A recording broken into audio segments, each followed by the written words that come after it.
Good evening, one and all. Good evening, and welcome, guys. Welcome to Wooly's World Live. I have notes. Welcome to Wooly's World Live on Friday night, guys. It is good to see everybody here. Leonard, it is good to see you, buddy. Long time no see on one of these live streams. It must be 8 o'clock in the morning there. Is it 8 a.m. Saturday? 8 a.m. Maybe. I do not know. Anyway, guys, so everybody is very welcome. It is, of course, Friday Night Live. I am, of course, repeating myself because I am, of course, not prepared as per always. So, guys, it is Friday night. How has your week been? So let's talk about my week. So it's a busy week in Wally's World this week. All my schools have started back, so I'm back to teaching flat out at the minute. So, whoa, and my seat just decided it was going to go down, so I think I'll leave it then. So, back to the hard times. Yes, Diesel Man, back to the hard times. So, stop shaking, camera. Stop shaking. It's not an earthquake, guys. It's my table is very shaky. I even just touch it with my finger, everything shakes. So, I should maybe mount my camera somewhere off the table. Simon, how's it going, buddy? Stuart, how's it going? Good man. Greetings to Donegal. And what Armagh's going to win Ulster this year? Tin Man, how's it going, buddy? So it is. You suddenly feel it here this week. It suddenly feels like autumn is upon us. It has gone from being 18, 19 degrees to tomorrow. It's going to be 11, I think, maximum 16 on Sunday. Rod, how's it going, buddy? So it has been a week of preparation. Okay, so I had to do a fair bit of prep for a couple of lessons I had during the week. Yeah, it just feels like this week it has just changed and we're into autumn. It really has. Whereas before, Roddy, how's it going, buddy? Whereas before it was like, oh, it was still summer and it was warm. And on Tuesday I was in teaching in a school and I was wearing a t-shirt. And on Wednesday, I was in teaching in the school, and I had a jumper and a coat on. Do you know what I mean? So that's how quickly it changed. But it's good to see. I like seeing the change of seasons. I like seeing autumn come in. It's one of my favorites. 6 degrees tonight. Jesus, man, that's a big fall, isn't it? That's a big fall. I have the fire lit since 7 o'clock this morning. I let it go out during the day, but it's been lit. Stuart, I teach bushcraft.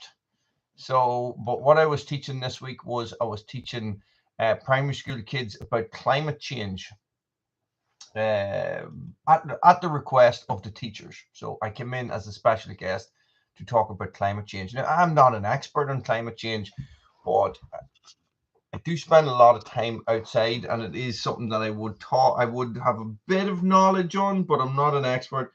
So I had to put a bit of prep into it and stuff like that. So I was reading up about climate change, greenhouse gases, human, how's it going? Marlon, how's it going? But Stuart, mostly I am an instructor. I instruct bushcraft.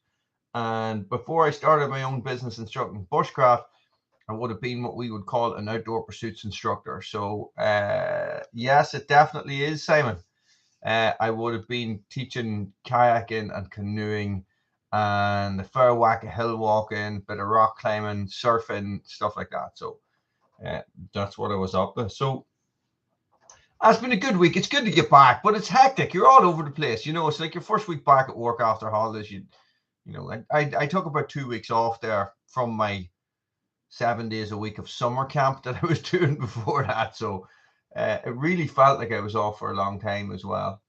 But look, that is the way it goes. My life is seasonal. It is seasonal. So like a lot of you guys, anybody that works in the outdoors, Jesus, Diesel man, that is crazy, boy. That is crazy. Going up 100 euros. 100 euros. How often has this gone up? That's what I want to know. So how often is this? Like a quarter? Yeah, it's getting good. It's really grey as well. it's grayer than it was. But guys, I get down to record a couple of videos this week as well, and one of them based on what the topics of conversation are tonight. The topic of conversation is going to be tonight, guys.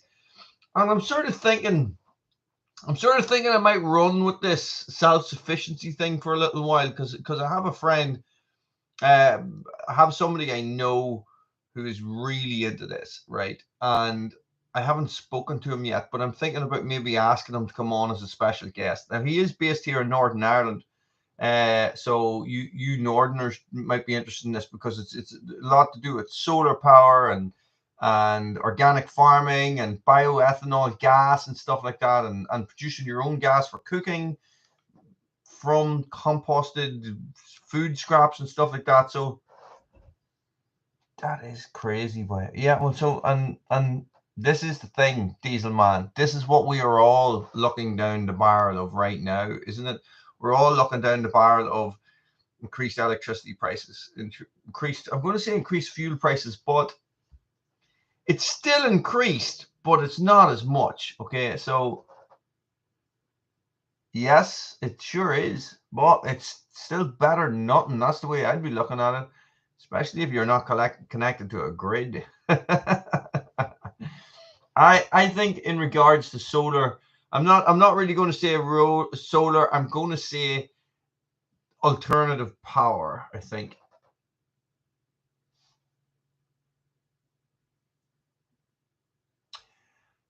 Rod, let us touch on that in a little minute. And what I would like you to do is, because I have a video coming out about this, guys, and I talk about rainwater collection. Now, rainwater collection for drinking is not something I know a lot about, okay? You know, I know that you can boil it and sterilize it and stuff the same as you do in the outdoors, but, you know, is there a filtration system or something like that you don't need to do any of that? I don't really know. So I will be doing a video on that, Rod, if you want to get a really good comment ready. But it probably won't be out until the end of the month at this stage with the way stuff's lined up. Let me tell you. Like, what is going on with my... What is going on with my camera? Sorry, my camera's just really loose there, guys.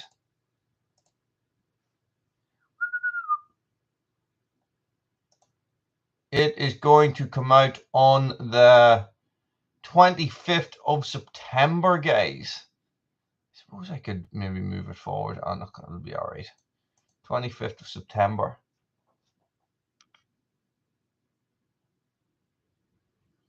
You see, this is it, Tin Man, right? Oh, you see, Tom, you see, right, okay. This is it. In the past, and when I started this channel, what I had, Chippy, how's it going, buddy? What I had aligned myself and the vision I was going with this channel and with my life was to be more self-sufficient. Okay, I originally wanted to head down the line of a homesteading type channel. Chippy, thank you very much. Thank you, buddy. You know, along the lines of like you're talking 8 years ago now, guys. 8 years ago, so Wrangler Star would have been one of the biggest YouTubers that I was watching at the time. But I haven't watched any of his stuff in a long time. But so it was self-sufficiency, homesteading type content that I was planning on doing on the channel, right? So what happens is that you just sort of go away. You follow you follow your subscribers and you follow what you're doing at the time. So I ended up going away from that topic. And at that time, when I was starting my YouTube channel, I was growing 30% of my own veg. I'm going to say probably less. We had chickens, you know. That's what put me down the road of getting into firewood and cutting my own firewood and being more self-sufficient in fuel and all those different things, which then just completely took over, you know. And then there's the bushcraft side of things as well, which was all mixed in with the channel. And then there was just a random content. But, you know, that was always my goal, right? Always my goal. But what happens, and the same as everything, life gets in the way of life. So I ended up, yes, exactly, Tom.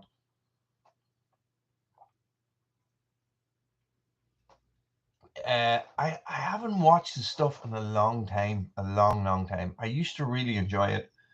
But anyway, so that is it. So I do have an opportunity to go back that way, and it is a very relevant topic at the moment. This is the thing. So people, the pandemic and all that crap that went on with that, guys, and COVID and all that has reset people a little bit. Okay, I'm seeing reset here, so I'm trying not to be too conspiracy theorist about everything. So it has got people thinking of alternative lifestyles. It has got people thinking to themselves, I don't really want to be part of this crap anymore. I am going to step back a bit and maybe give up my job and go do something else, go do something that makes me happy and all that stuff, right? For me, it was similar. It was similar in that I was banging on the firewood. I was really going at the firewood and trying to become more self-sufficient in the firewood area. Okay, and I sort of have got that down. I have my firewood that keeps me going for a full year, for a full burning season. I'm going to say it's not a full year. There's a dog stuck outside. I'm going to have to go let the dog in because my family are sitting in the sitting room and they will not let the dog in. Give me 1 minute. Don't go anywhere.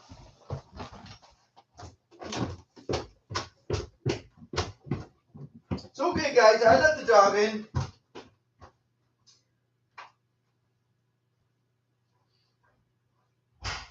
Look at her. Good dog.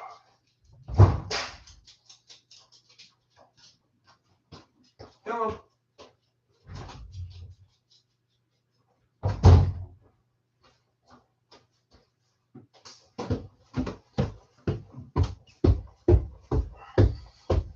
Okay, so. Oh, 2 of you left. Who left? Come back. So, this is it. So, this is what I want to talk about tonight, and this is going to be tonight's topic of conversation, guys. And it is ways to become more self-sufficient. Okay, that's all. It's not. How can I put this? Okay, so it's not. This is not going to be me preaching about self-sufficiency. I want this to become a discussion. It is a very obsessional thing, and it becomes a very obsessional thing.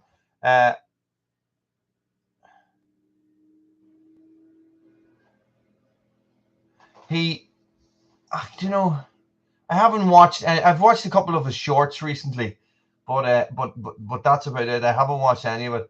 So, guys, I don't want this to be me, right? I want this to turn into something that we can discuss together, okay? Because at the end of the day, right, YouTube for me is about ideas, right? You guys, especially Tin Man, you were saying there, you know, you're out in rural Canada and stuff like that. You guys, yes, Chippy, they sure are. Exactly, Rod. So I have a couple of topics that I have written down, and I can cover these in the video that's coming out as well. So that I think is very doable, some more doable than others. But you know, I always talk about YouTube and I talk about community, and what YouTube does best is it teaches you, right? It teaches you. There's such great communities out there of people sharing knowledge and stuff like that, and that's what it's all about. Okay, so you guys have got us combined, 20 of us here, right? We can accomplish far more together than we can with you guys just sitting listening to me talk crap. Okay, agreed? Everybody agree with that? Say agreed. Yes, agreed, Wooly. Oh, thanks, guys. Oh, thanks, guys. Okay, so this is the way that this is the topics that or the different ways that I have come up with to become more self-sufficient, guys. And I basically think, right, is that if you have been thinking of becoming more self-sufficient, now is the bloody time to do it. Okay. stuff's expensive, right? Growing your own veg and growing your own crops is not that expensive. Okay, you know, time-wise, yes. You know, monetary-wise, no. Okay, guys, we're all firewood guys here. You know, basically all of us. So it's like, I hadn't even put that down. That's a good point, Rod.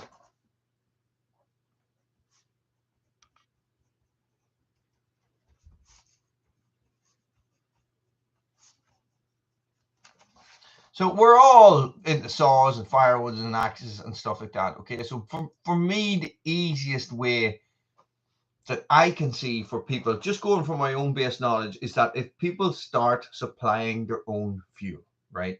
So that is a very simple way for people to become more self-sufficient. Okay, wear more clothes. I know, wear less clothes, move more.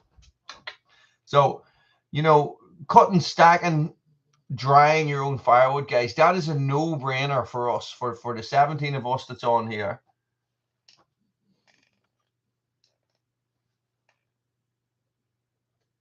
Yes, bluegrass, I agree. It definitely is, and this is it, and I harp on about this all the time. We're 2 generations removed from this. We're 2 generations removed from it. You know, my grandmother was nearly completely self-sufficient, probably until the 60s.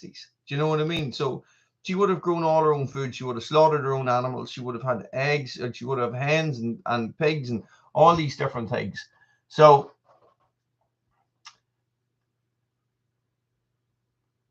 that's it. And that's where the firewood comes in. It warms you twice, doesn't it? So this is what I would think. Firewood, definitely. For me, top of the list, boy. You know, people, like, we haven't had the heat on here since May. We haven't used our oil since May. Okay. So Rod, are you reading my notes? Can you read my notes? Is that what's going on here? You're coming up with all mine, okay?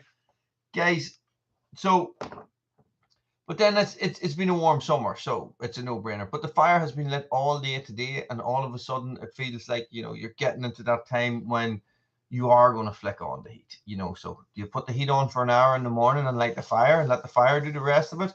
Well, that is what I am planning on doing, guys. You know, I know we talked about it last week about how home heating oil has increased 300% in price. It's absolutely mind lasers, Rod. It's the mind lasers going from my mind into the computer and then over across the interweb and then out. That's exactly what it is. Yeah, you see, Tin Man, it's like we wouldn't get a minus 40. Never. I think the coldest has been here is minus 18, right? And basically what happened is the whole country falls apart at minus 5, right? We are not set up for cold weather. So what they discovered is that all these houses that had been built during the boom time, when everybody had loads of money and they're building loads of houses, I mean, like hundreds of houses, hundreds and thousands of houses, was that the houses were going up too fast, right? So they were only burying cables, you know, 6 inches underneath the ground, or burying oil lines and fuel lines and stuff like that, 6 inches underneath the ground. We got a hard frost, and everything froze, and everybody's heating stopped work in the whole country. Everybody's, except the houses that were older, you know. So this is it. If it gets really cold here, we don't have that option either. So, well, this house would be fine because it's like 60 years old or something. So, like, for us to rely on heat on the fire only, even though it does heat the radiators and stuff, you're talking, it would take all day to heat heat enough water to run the radiators. Yeah, you see, that's the right way to do it. But you see, there's a hibernation aspect to that as well. Like, so you guys are expecting that every year. So you guys, like, do you guys just slow down and everything is prepared? Because people here do nothing, right? Absolutely nothing. If a broadcast went out tonight, there's going to be a snowstorm, there would be riots. They riot down in Dublin. There was snow for, like, this, the beast from the east, they called it. And I think maybe you're talking about 3 or 4 days, and they got a digger and they drove it into a shopping center and smashed the whole thing up. stole the ATM, and all the locals stole all the food out of the supermarket. Do you know what I mean? Like panic, mayhem in the streets, battered each other over loaves of bread. So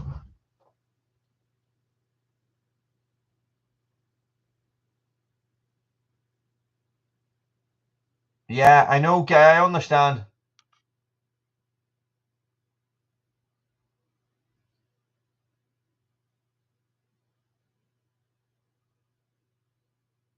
The bread wars. Do you remember that, Diesel man? Down in somewhere in Dublin. This is it, Simon, and this is something that I would have been thinking about. Now, unfortunately, we don't own this house, but if we did, probably one of the first things I would do would be replace all the windows and doors external, and I would replace the stove. Now, it's a good stove, but it's over 20 years old, so it's not efficient. There's no regasification. There's nothing like that there happening in it. It is just a wood burning stove that has a back boiler in it. So by replacing that, guys, read a book called Norwegian Wood if you're ever interested. Oh my God, it would blow your mind about how bad we are at doing stuff with wood in Western Europe. We don't have a bloody clue, boy, not a clue. So like burning your own wood, like I have relations would come to my house and they would look at my wood stack and they would say, "Are you some sort of mental patient? Why are you stacking all this wood? What are you like? Why don't you just go to the shop and buy the bag?" You know. So what they would do, Tyler,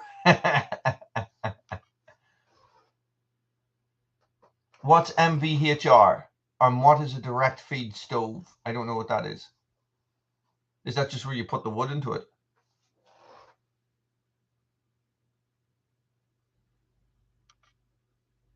Wow. And is that stove in the main part of your house, or is that one of these external stoves that heat all the water or that heat your house? Because I do like having the stove in the house, you know.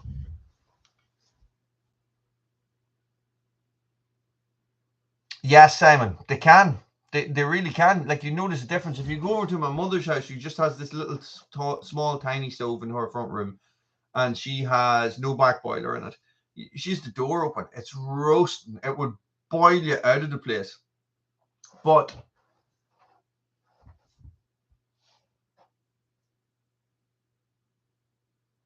I get you, Rod. So whereas ours is just okay, and ours is we live in a smaller house, but it is constantly heating water, and it is when it gets to a certain temperature, you can flick the switch and it puts all the hot water around all the radiators. Now it is not great, I have to say, it's not great. Wow, that's impressive.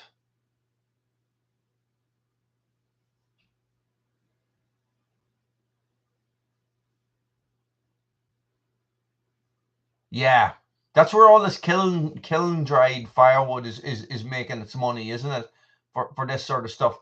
Well, you know yourselves, guys. My stove is 22 inches wide. Do you know what I mean? When you go to buy firewood, it's all like eight inches long. So what's the point in that? That's pointless. You want to be loading in a big lump of 20-inch firewood in there and let her sit for the day. You know, it does suck a lot of heat out of your room, Diesel man. That's the only thing, you know. Uh,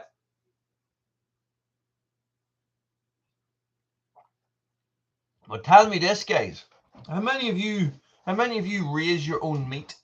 How many of you, let's put it another way, how many of you guys have got chickens and collect the eggs and eat the eggs and stuff like that?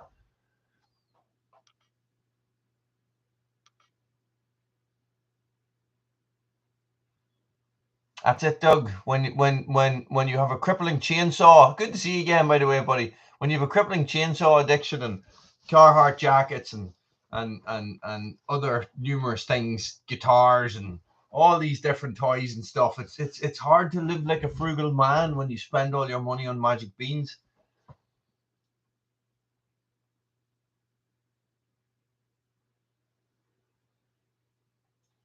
Nice guy.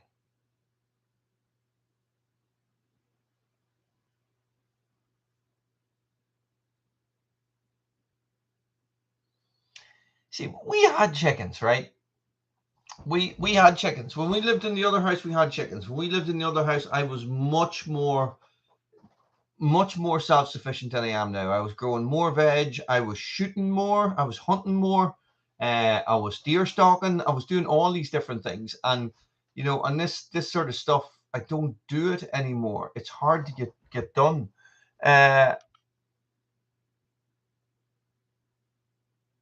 Yeah, you could make one, Simon. You could make one. And this leads me to another thing that Rod said. DIY, guys.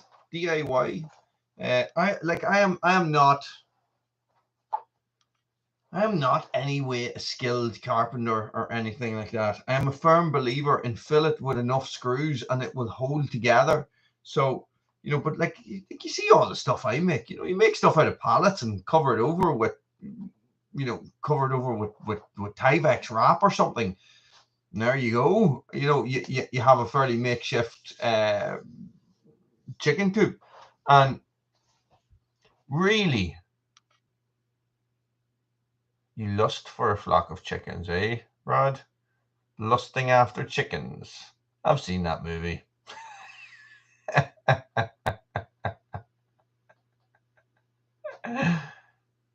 Yeah, never throw anything away. Did you have you ever seen my video? Oh, it's an old video about how men with sheds are responsible for the gravitational field of the Earth. Have you ever seen that video? So this is how it works. You go to your buddy's house, or your buddy comes to your house, and you're in the shed doing something, and he goes, "Oh, you've got one of these. I've been looking for one of these."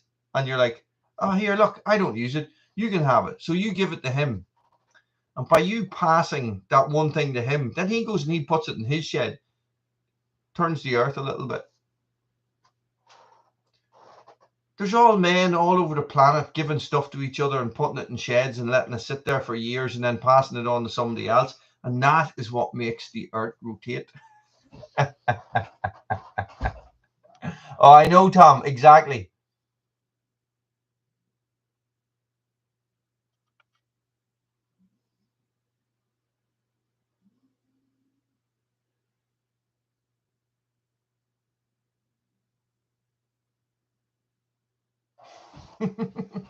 Yeah, if you have the land, if I had the land, I think I would get pigs as well.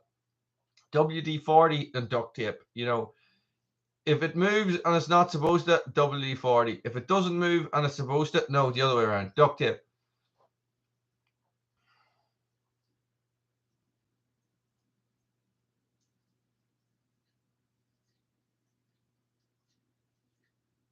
Well said, Mark. Well said. Now, but tell me this: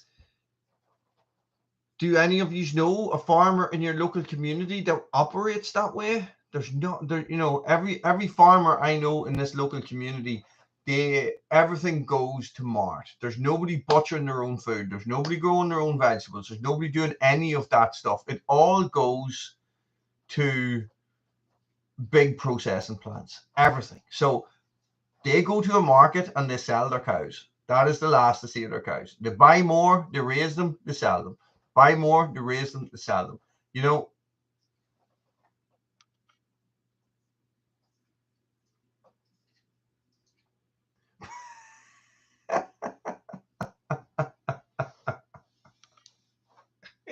like we had chickens, right? We had chickens, and chickens get sick and chickens die, right? Or chickens get sick and you have to put them out of their misery. And you see, yes, Tin Man, this and this is the disconnect between the United States, Canada, the Americas. Let's say the Americas. This is the disconnect between the Americas and us in Western Europe, okay? Because we do none of that, none of it. Uh, you know, so it's just bizarre. You know, it's just bizarre how quickly we have forgotten these things. You know, and you watch all these like boutique, you watch all these arty farty cooking programs, and they're on, what the hell was that? They're all on about oh, and this guy, you know, he raises his own pigs and he feeds them truffles and magic mushrooms, and he butchers the pigs, and he you know, and it's organic and their poo sparkles and stuff. And it's like, yeah, everybody did that, you know, 50 years ago. Yeah. But Tom, I think the difference, I think it's not farming. This is it. It's not farming, right? Farming here is not what it used to be. Farming here used to be on such a small scale that you were butchering your own food, and you were drying it, and you were curing it, and you were doing all that stuff, guys. And I'll get on to that in a little while, preserving meat and stuff like that. So, but you know, now everything just goes, you know. I don't know, Simon, but it really sounds like a winner, doesn't it? Woolly's magic mushroom pork. These pigs have eaten nothing but magic mushrooms.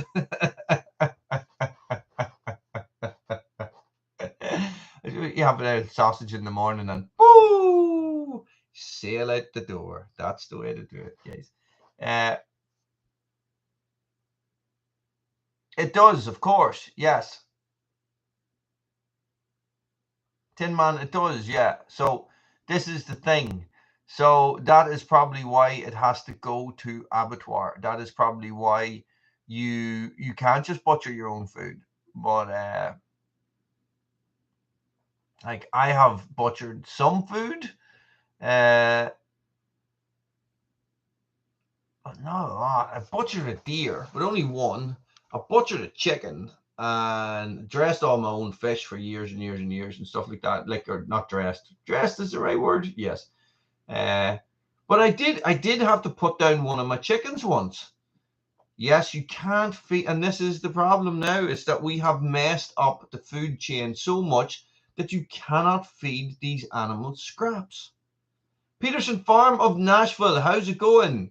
Howdy. So this is, you know, you can't feed them scraps because they're so genetically modified that you're probably feeding them back their own kind.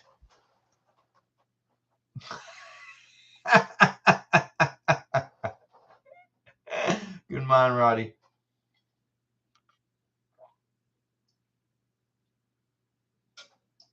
Can you, Rod?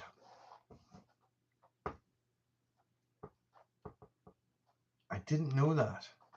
You can slaughter and butcher for home use. Yes, but I have to say, I had to take an axe to one of my chickens who was not doing so well. And I have to say, it was not a nice experience. I've shot things before, and I've fished and done all that and killed stuff that I was going to eat.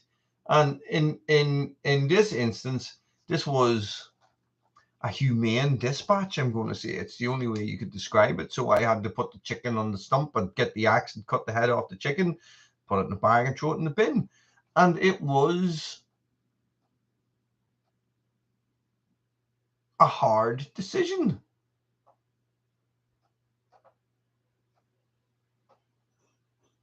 Wow, Stuart, that's amazing. That's amazing. I didn't think people like that existed anymore. So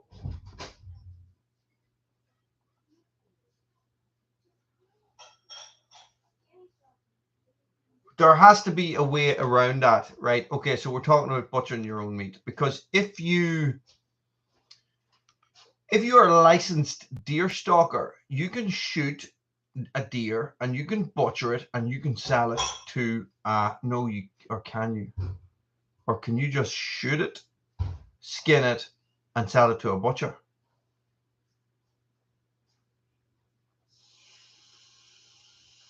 That is my question. Can a deer stalker? I know if you're out and you're hunting for pleasure, right? And you're shooting. I know when we were out and we shot a deer, we butchered it and we took it home and we ate it, right? But there's no money changing hands there, so there's no legality involved, as far as I'm aware. So there's nothing there. So if you are selling it to butchers, are you selling it as a whole carcass, or are you? No, you're selling it as a whole carcass. You're selling it as a whole carcass, okay? And then he's butchering it.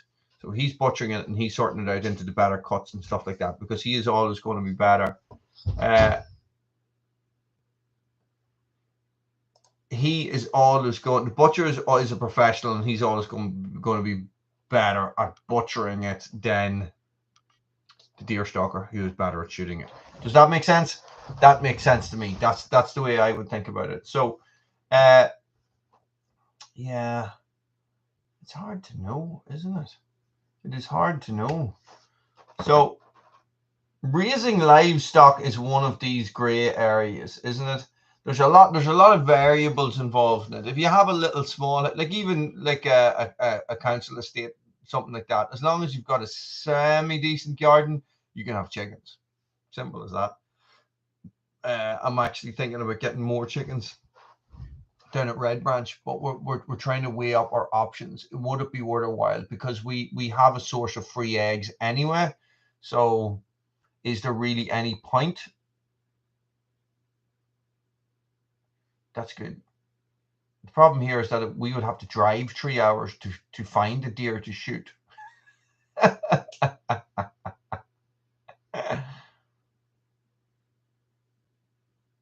It still has to go to a game dealer. Okay, and what if you have your DSC2? Oh, imagine, Roddy, imagine what Bruno would do to a chicken. Him a bird dog, probably do nothing. The chickens, when we had chickens, the chickens used to kick the dogs' arses around the house. Dogs wouldn't go near them, you know. I loved having them. I really enjoyed them. They were excellent, and it's excellent for the kids. If you have young kids, they're such a cool thing to have around the house.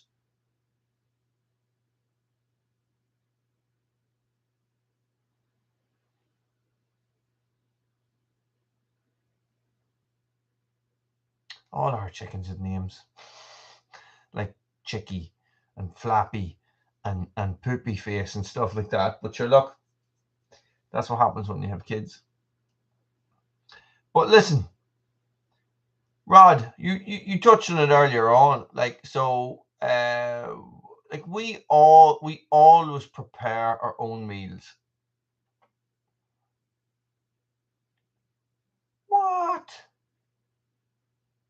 What? Some manure is hazardous waste, but Jesus Christ.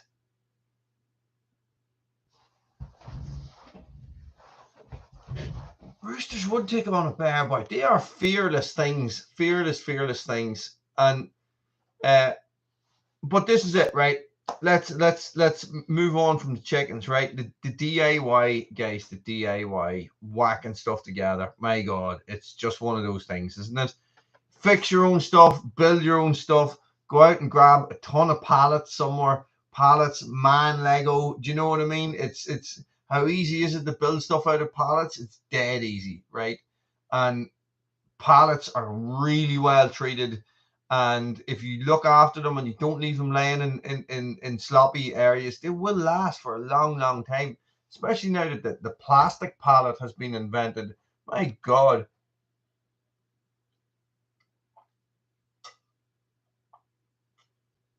Okay, Guy. Thank you.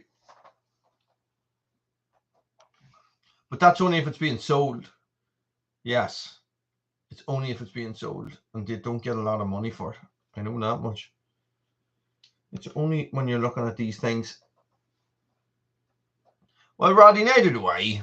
Neither do I. But I built this table, which is why everything shakes so much. I painted that picture. And I enjoy it. I do enjoy just sort of going at stuff and building stuff and seeing what's happened. Yes, you can burn pallets. Yes. So that's another way to save money, especially, Jesus Christ, everything is so expensive when it comes to lumber. I have a bit of a building project to start down at Red Branch, and I'm probably going to have to get a digger in first, a mini digger in first. And it's like, you know, straight away you're looking at over 100 quid, you know, and it's like, you know, but you do a lot of work with a mini digger in a day. Not me, because I don't even know how to drive one. So it would be, I I'd end up crashing it into the river. Scrap pallets are getting harder to find. Yes, you can, Mark, but it depends on the lumber. This is what I think, or it depends on the wood. So the wood that I have access to is not really decent. So I think it's not worth the effort. I really don't. So I have tons and tons of fence boards and fence panels and stuff like that people give me that I recycle, that I use for dimensional lumber. So that's the way to do it. Well, that's the way I do it. I do have some sort of an Alaskan mill down there, but it's, see, what I figured out about it, or what I started to use it is that unless you have a really big bar and chain on your saw, you have very little usable space, right? Even a 20-inch bar, you're ending up with like this much usable space, you know, because the way everything clamps together, because it does take up an awful amount of space. So that's why you see these guys with huge bars, you know, because they're only getting the mill, they're only milling, like, you have maybe half of your bar width to use. Do you know what I mean? But that is another way to do it, you know. But and that is another thing that is way more popular over on the other side of the pond than it is here, guys. It is not something you see very often. You know, it's crazy. But how many of you guys bake your own bread? How many of you guys scratch cook your own dinner?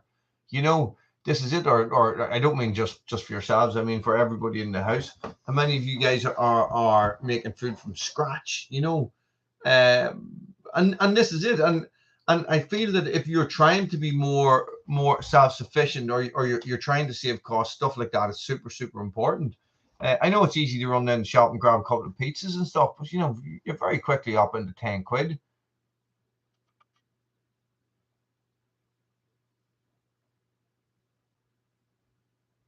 No, Tin Man, they don't. They don't. We would do it. We would cook all our food from scratch 90% of the time. But what? What did you say?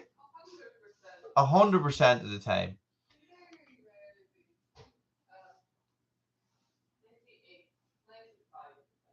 95. I'm getting all the statistics from down below. But baking bread is something. How often do you think we would bake our own bread, Siobhan? Well, I used to do it, but we don't eat enough of it. Yeah, that's it. We don't eat a lot of bread, so but we would do a fair bit of baking.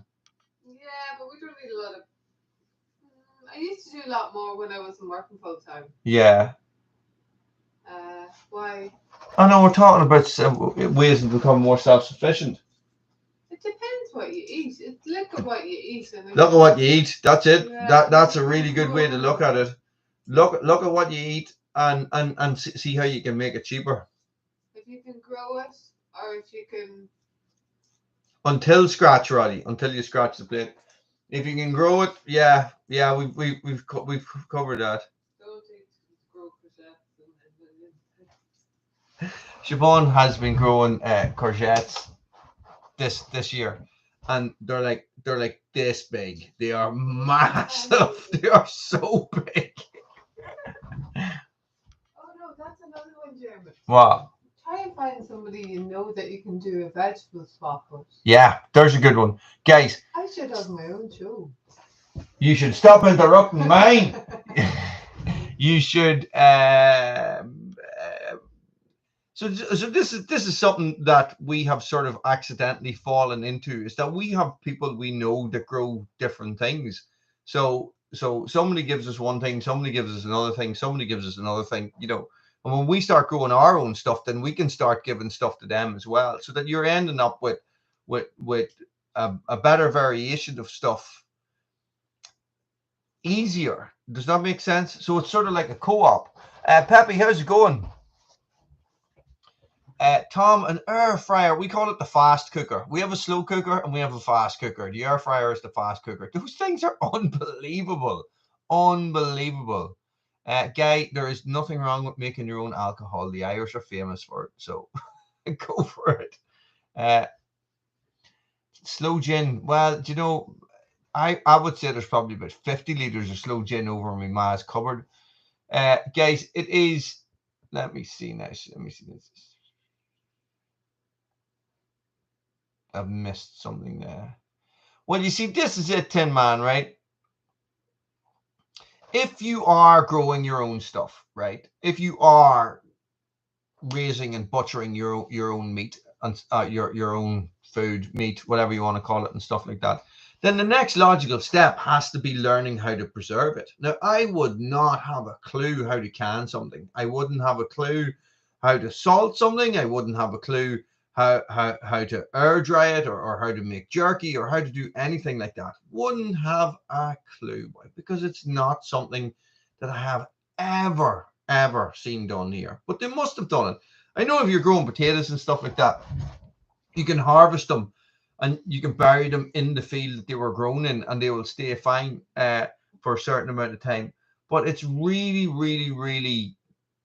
not something we know a lot about, pickling and canning. So it is really good, really good. Hang on. Ah, Peppy, we are way off. We're talking about self-sufficiency and prepping. Yeah. But that's with jars, isn't it? It's not. You're not actually putting them in cans, Tin Man. You're using jars, isn't it? And you're putting them in a pressure cooker. Isn't that the way it works? Ah, this is the thing. This is the thing, Simon. At this time of year, you know, if you're not using it, the rats and the wasps are getting it, because the wasps are trying to get as much food as they can. Well, Pockets, don't you start now. Another dog wanting to go somewhere. So this is the thing. So we are getting stuff from people because they are in the same situation as you. Yes, that's what it is. No letter M. A warm bath, really? Oh, that's good to know. See, that's something that I would like to look into. Because right, so I know. Do you know, 2 years ago I was supposed to be in rural Canada, but sure, then things happen. You know, so it is by starting off a journey of self-sufficiency. There's steps that you have to take in order to move forward. So if you're starting to grow a lot of veg, you have to learn how to preserve these things. If you have your fruit coming on, you have to learn how to make jam. You have lots and lots of apples, you have to learn how to make jam and stuff like that, you know. Otherwise, then it just becomes waste, right? So if it becomes waste, there is a possibility to use that waste as alternative energy, guys. And, you know, Ed, how's it going? It is possible to use your organic waste as alternative energy. Now, I know a guy who came in to Red Branch in the summer, and I am actually thinking I might talk to him and see if he will come on and do a joint live feed with me next week about this. Now, this guy is just, right, you know, I'm talking here. This guy would blow your mind, the stuff that he knows about self-sufficiency. He probably would hate me saying that, but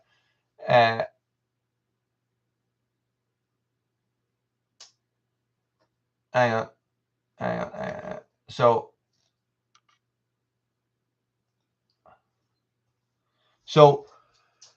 that might be something we can look at in the future. I can have a word with him, and you know, he's solar panels and stuff. He knows all about that stuff. But he is the guy he has some sort of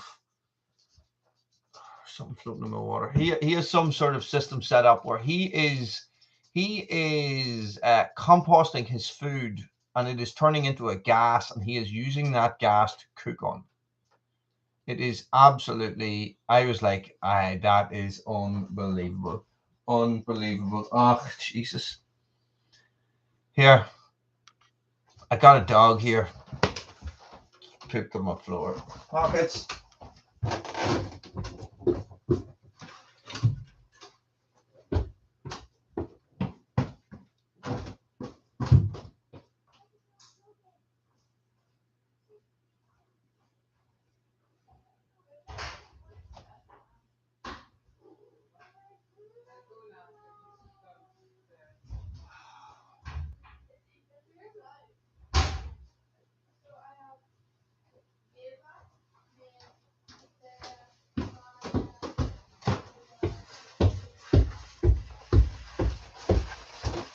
Oh man, that is stinking. Guys, look. So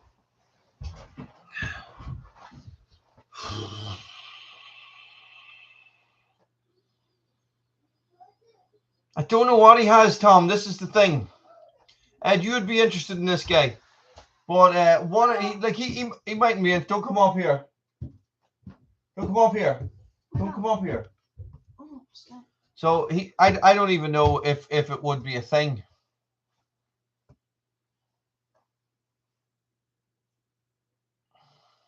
No, I don't think so, Chippy. Oh my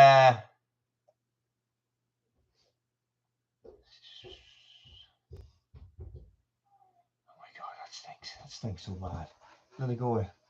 I want to read this. Why do you want to read it? This is messy. Run away. Run away. The dog's not well. Guys, the dog is not well. That is absolutely rank. I'm sorry, the dog just pooped on the floor behind me. It is just disgusting. Right, there you go. So, Pat, how's it going? The small woodlot, how's it going? Change the name there. So, this is the thing. Guys, I might have a word with him and see what he reckons. It might be a nothing, it might be a something, but I think he would be an interesting guy to talk to. Now, if people are interested in that, let me know, okay? It's not a real plectrum. It's just I drew around the plectrum and I did it there. So can you... So, guys, that is... So what were we at? We were at preserving your own produce. Guys, is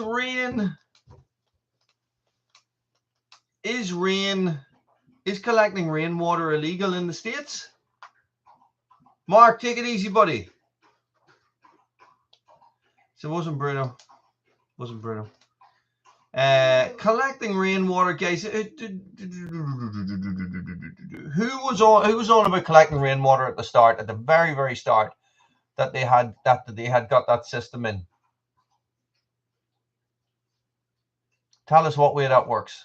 I'm interested. Collecting rainwater is one of those things that we do, but only for the garden. Do you know what I mean? I don't think it's illegal in the UK, but I think they might have made it illegal in certain states in the USA. For what reason? I don't have a clue. I don't understand why.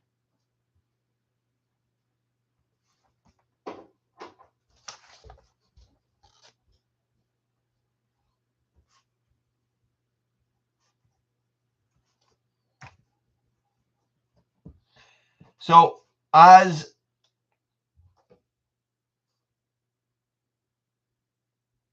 taxation, tax the water.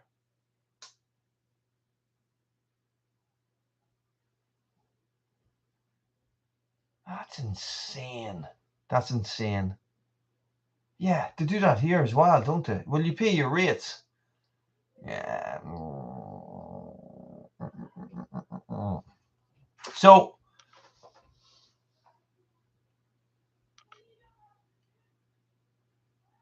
how much? Yeah, same here, Tom.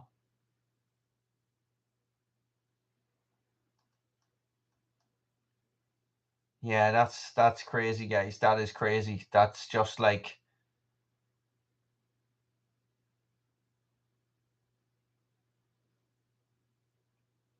That's nuts. That's absolutely nuts. So look, and this is the thing. Like we haven't even touched on solar or alternate energy or anything like that. You know, solar panels or wind power, and at the minute, stuff like that is important. You know, well, it's not important. No, it is important, because it's like any risk of contaminating mains water with rainwater is a big no-no. That's crazy. I can understand where the water coming out of your tap is filtered, but the water that is going into the reservoirs...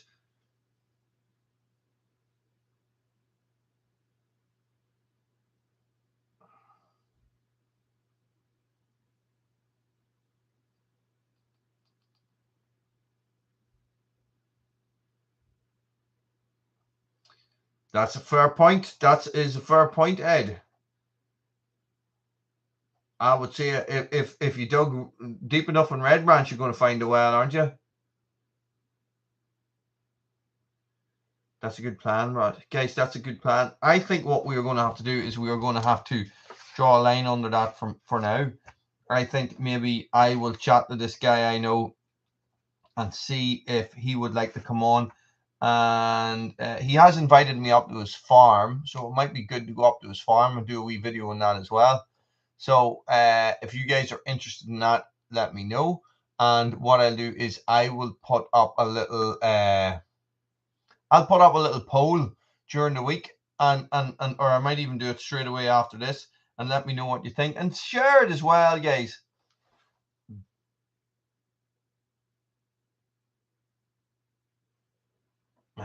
You see, they just find a way to tax you, don't they? Isn't that what it is?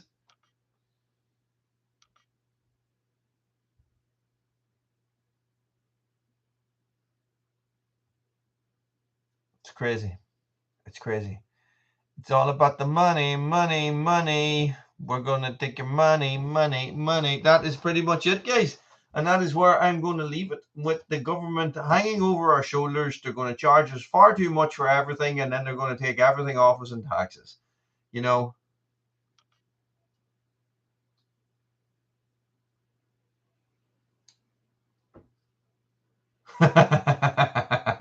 Yeah, I'm with you on that, Chippy. The more this world goes on, the more I agree with these people who just dropped out and moved out of civilization.